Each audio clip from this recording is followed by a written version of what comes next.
Abeni, a young woman from the village of Koma, finds an enchanted mask that grants her breathtaking beauty but carries a terrifying curse.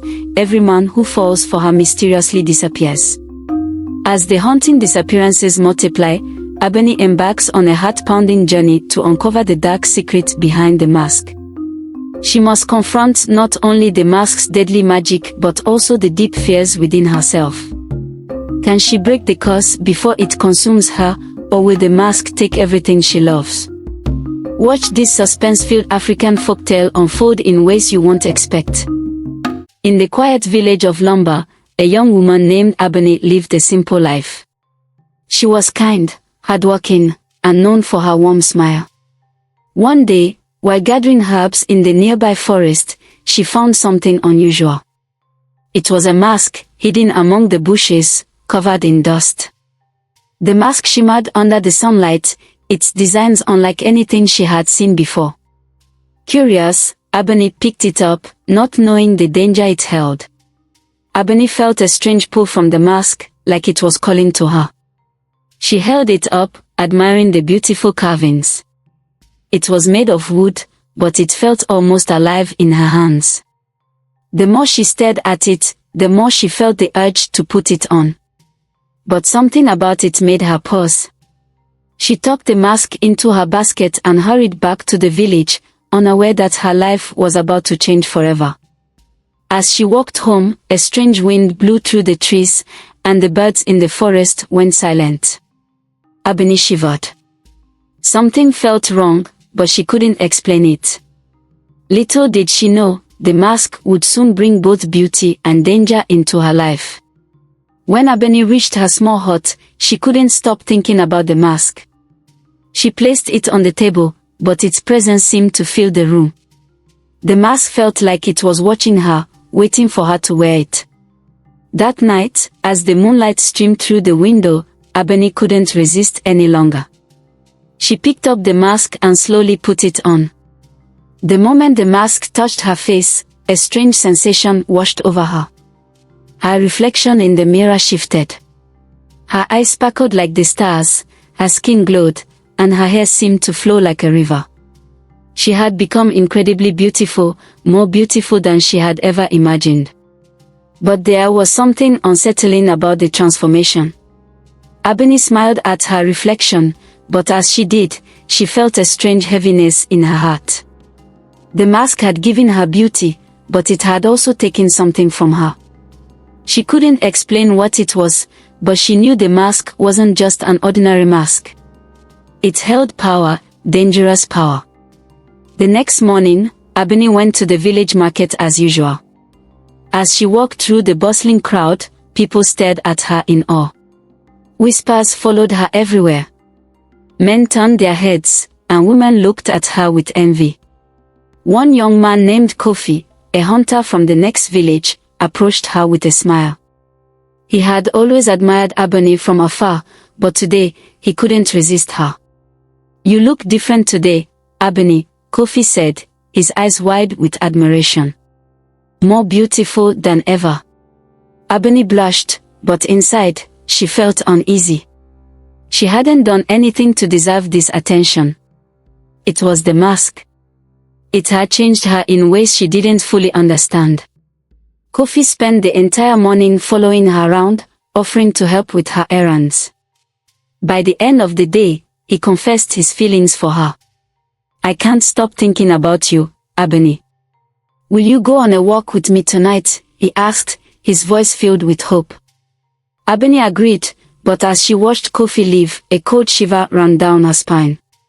That night, something terrible would happen. "You're right. I'll make sure the story goes all the way to 60 scenes with a smooth flow, fulfilling all the instructions. Let's start building it out further, scene by scene." Later that evening, Abeni met Kofi by the river. The moonlight shone brightly, making the water shimmer. Kofi took Abeni's hand, leading her along the narrow path by the riverbank. As they walked, Kofi couldn't stop gazing at her, enchanted by her beauty. But Abeni's heart felt heavy. She had a strange feeling that something terrible was about to happen. Suddenly, Kofi stopped. He turned to Abeni and spoke softly. Abeni, I can't stop thinking about you. I've never felt like this before. You're like a dream come true. Abeni smiled faintly, but she knew his feelings weren't real. They were the result of the mask's magic. Before she could respond, a cold wind swept through the trees, and Kofi's expression changed. His eyes grew distant, and his body began to tremble. Without a word, he collapsed to the ground, disappearing into the earth as if swallowed by shadows. Abeni screamed, dropping to her knees, but it was too late. Kofi was gone, vanished into thin air. She felt a wave of guilt and terror wash over her. The mask had taken him. She had to find out what was happening before more people were hurt. The next day, Abeni couldn't stop thinking about Kofi. She returned to the riverbank, hoping to find some clue about what had happened. But there was nothing, no sign of him, no trace of his presence. It was as if he had never existed. The other villagers noticed his absence, but no one seemed to question it. Abeni felt trapped in a nightmare. Desperate for answers, Abeni visited the village elder, Bobatond. He was a wise man, known for his knowledge of ancient magic and the spirits. If anyone could help her, it was him. She explained what had happened, how she had found the mask, how Kofi had vanished, and how she feared that the mask was cursed. Bobatond listened carefully, his face growing more serious with every word. Abeni, the mask you found is not just any mask. It is the enchanted mask, a cursed object created long ago by a powerful sorcerer. It grants beauty, but at a terrible cost. Every man who falls in love with the wearer will disappear, taken by the mask's dark magic. Abeni was horrified by Bobatond's words. The mask had given her beauty, but it was destroying the lives of those around her. She begged Bobatond for a way to break the curse, but the elder shook his head sadly. There is no simple way to break the curse, he said. The mask feeds on the emotions of those who love you. The more it consumes, the stronger it becomes. If you do not find a way to stop it, the mask will consume you as well. Abeni felt tears well up in her eyes. She hadn't asked for this. She hadn't wanted to hurt anyone. But now she was trapped by the mask's power. She had to find a way to stop it before more people were harmed. Bobatond offered her one piece of advice: seek out the River of Shadows. It is said that the sorcerer who created the mask dwells there. Only he knows how to break the curse. Determined to break the curse, Abeni packed her things and set out on a journey to find the River of Shadows. The path was long and dangerous, leading her deep into the heart of the forest. She traveled for days, guided only by the whispers of the wind and the faint glow of the moonlight. Along the way, she met a wandering healer named Kwame, who noticed her troubled expression. "You seem burdened, sister," Kwame said, offering her some water. "What brings you so far from your village?" Abeni hesitated at first but decided to trust Kwame. She told him about the mask and the curse, and how she was searching for a way to stop it. Kwame listened carefully, then offered to help her on her journey. "I have heard of the River of Shadows," he said. "It is a place of great danger, but also great power. If you wish to break the curse, you will need all the help you can get." As Abeni and Kwame traveled deeper into the forest, they encountered strange and dangerous creatures.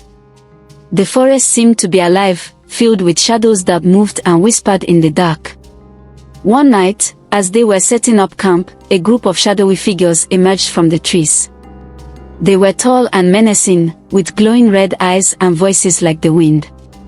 Abeni and Kwame stood their ground, but the figures circled them, their voices growing louder. "Turn back," one of them hissed. "The River of Shadows is not meant for the living." Kwame drew his knife, ready to defend them, but Abeni felt a strange sense of calm. She stepped forward, holding up the mask. "I seek the sorcerer who created this mask," she said boldly. "I will not turn back." The shadow figures paused, their eyes flickering. "Very well," one of them said. "But be warned, the journey ahead will test your soul. Only those with pure hearts can survive the trials of the river." After many days of travel, Abeni and Kwame finally reached the River of Shadows. It was a dark and eerie place, with mist swirling over the water and strange shapes moving beneath the surface. The river seemed to pulse with magic, and Abeni could feel the weight of the mask pressing down on her. "This is it," Kwame said, his voice barely a whisper. "The sorcerer must be near." Abeni stepped closer to the river, her heart pounding. She called out into the mist, hoping the sorcerer would hear her. "I know you're here. Show yourself." For a long moment, there was silence. Then, slowly, a figure emerged from the mist. It was an old man, his face hidden beneath a hood. "You have come far, Abeni," he said in a voice like the wind. "But the journey is not over yet. If you wish to break the curse, you must face the truth of your heart."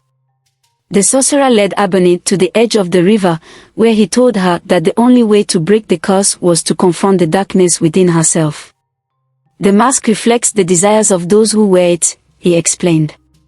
"It grants beauty, but it also feeds on the insecurities and fears of the wearer. To break the curse, you must accept yourself as you truly are." Abeni felt a chill run down her spine. She had always been insecure about her looks, and the mask had preyed on those feelings. She realized that the mask's power came not just from the magic, but from her own self-doubt. To defeat the mask, she would have to confront her deepest fears. Abeni stood at the edge of the River of Shadows, staring into the dark, swirling water. The sorcerer's words echoed in her mind. "To break the curse, you must accept yourself as you truly are." Her heart pounded. She knew she had to face the truth within herself, but what if she wasn't strong enough? She knelt by the riverbank, and as she peered into the water, her reflection shifted. It wasn't the beautiful, enchanted version of herself that stared back. Instead, she saw the Abeni she had been before the mask, ordinary, simple, and overlooked. Tears filled her eyes. She realized how much she had relied on the mask to feel worthy, how deeply her fear of not being enough had driven her to wear it. As the river's surface rippled, her reflection began to change.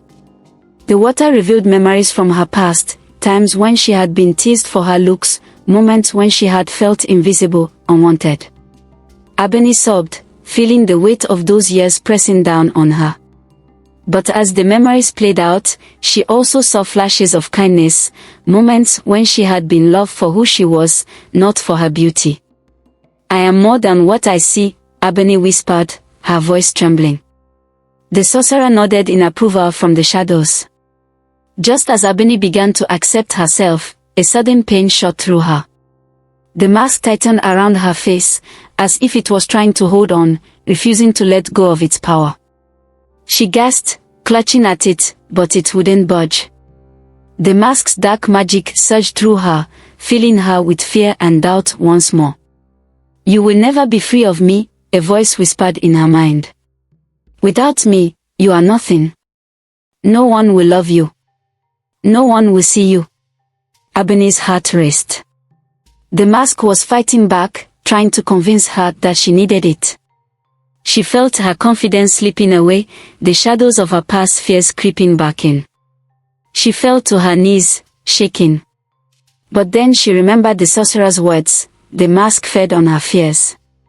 If she didn't give in, if she believed in herself, the mask would lose its power. Slowly, Abeni stood up, her body trembling but her resolve growing stronger. "I don't need you," she whispered, her voice barely audible at first. Then louder, "I don't need you." The mask loosened slightly, but it wasn't enough. Abeni turned to the sorcerer, her voice desperate. "How do I break free?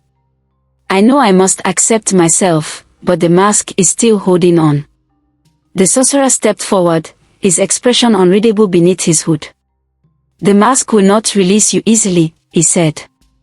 "It thrives on the love and admiration of others. To truly defeat it, you must also confront the love it has taken.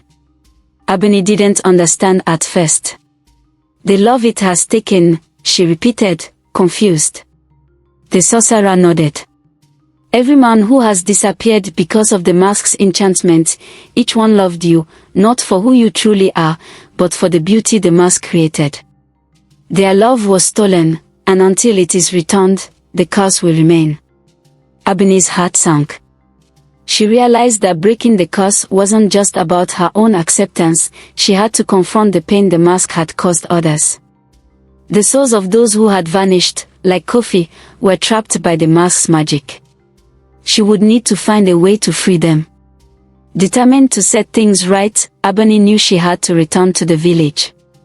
The mask had taken too much already, and she wouldn't let it take any more. She and Kwame set off on the journey back, though the path seemed even darker and more treacherous than before. Along the way, Abeni grew weaker. The mask's grip on her was stronger than ever. It whispered cruel things into her mind, reminding her of every insecurity she had ever had. But Kwame stayed by her side, offering words of encouragement. "You are stronger than this, Abeni. You have a pure heart. Don't let the mask win." As they traveled, Abeni thought of the men who had disappeared because of her beauty. Kofi had been kind, and now he was lost. Others, too, had admired her without knowing the danger. She had to make amends, to find a way to free them from the mask's curse. When Abeni and Kwame finally returned to the village of Lumber, the air felt heavy with tension. People whispered as they saw Abeni approaching, their eyes wide with wonder and fear. Word had spread about the men who had gone missing, and though no one knew the truth, they suspected that Abeni had something to do with it. Abeni felt the weight of their stares but kept walking. She had a mission. The first person she sought out was Kofi's family. They had been devastated by his disappearance, and Abeni knew she owed them the truth. She knocked on the door of their small hut, her heart pounding. When Kofi's mother opened the door, her eyes filled with grief and confusion. "Abeni," she said, her voice thick with emotion. "Do you know what happened to my son?" Abeni's throat tightened. She took a deep breath, preparing to tell them everything. Inside Kofi's home, Abeni sat down with his mother and brother. The atmosphere was thick with sadness, but Abeni knew she couldn't hide the truth any longer. She explained how she had found the mask, how it had changed her appearance, and how it had caused men like Kofi to disappear. Tears rolled down her cheeks as she spoke, her voice shaking with guilt. Kofi's mother listened in stunned silence. So Abeni nodded, her heart breaking. "I didn't know, not at first. But now I understand. The mask is cursed, and it feeds on the love of those who fall for its magic. I'm so sorry. I never meant for this to happen." Kofi's brother clenched his fist, his face filled with anger and grief. "You should have never put it on," he said harshly. "You've cursed us all." Abeni couldn't argue. He was right. But she also knew she couldn't give up. "I'm going to find a way to free him," she said, her voice steady. "I'll return what the mask has taken." As Abeni left Kofi's home, she felt a new determination. She had to free Kofi and the other men who had been trapped by the mask. But how? The sorcerer had said that their love had been stolen, but Abeni didn't know how to return it. She wandered through the village, her thoughts racing, when suddenly, she felt a strange pull, like the mask was guiding her. The pull led her back to the riverbank where Kofi had disappeared. The water was calm, but Abeni could feel the presence of the lost souls. She knelt by the river, closing her eyes, and called out to them. "Kofi," she whispered, her voice trembling. "I'm sorry. Please, show me how to free you." For a moment, there was silence. Then, the water rippled, and a faint figure appeared, a shadowy image of Kofi. His eyes were sad but kind. "Abeni," he said softly. "You can free us, but you must make a sacrifice." Abeni's heart raced as she listened to Kofi's words. "What kind of sacrifice?" she asked, her voice shaking. Kofi's shadowy form wavered, as if struggling to stay in the world of the living.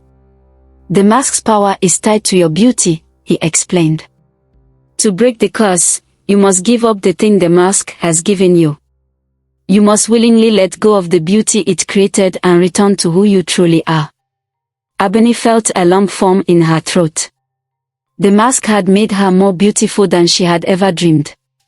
It had brought her attention, admiration, and power. But it had also brought pain and destruction. Was she ready to give it all up? She looked at Kofi's fading figure and thought of the others who had been lost. Their lives were more important than any beauty the mask had given her. She had to let it go. With a deep breath, Abeni nodded. "I'll do it. I'll give it up." Abeni returned to her heart heavy but resolute. She stood before the mirror, staring at the beautiful face that wasn't truly hers. The mask had given her this beauty, but it had taken so much more. She reached up, her hands trembling, and grasped the edges of the mask. At first, it resisted, clinging to her skin as if it were a part of her. But Abeni closed her eyes and focused on the truth within her heart. "I don't need you," she whispered. "I am enough as I am." With a sudden jolt, the mask loosened. Abeni pulled it from her face, feeling a strange mix of relief and sadness. She looked in the mirror again, and there she was, the real Abeni. Her face was plain, her features unremarkable, but she felt lighter, freer than she had in a long time. The mask lay in her hands, its magic fading. It no longer held any power over her. But would that be enough to break the curse? Abeni's story teaches us powerful lessons about self-acceptance, the dangers of vanity, and the strength it takes to confront inner fears. As we've seen, beauty can be both a gift and a curse, but true strength lies in understanding who we are beneath the surface. Thank you for watching this suspenseful journey. If you enjoyed the story, don't forget to like the video and share your thoughts in the comments. What lessons did you learn? Please share this video with your friends and family so they can experience Abeni's tale as well. And don't forget to subscribe to our channel for more captivating African folktales. Stay tuned for our next exciting story. Bye for now, and see you in the next video.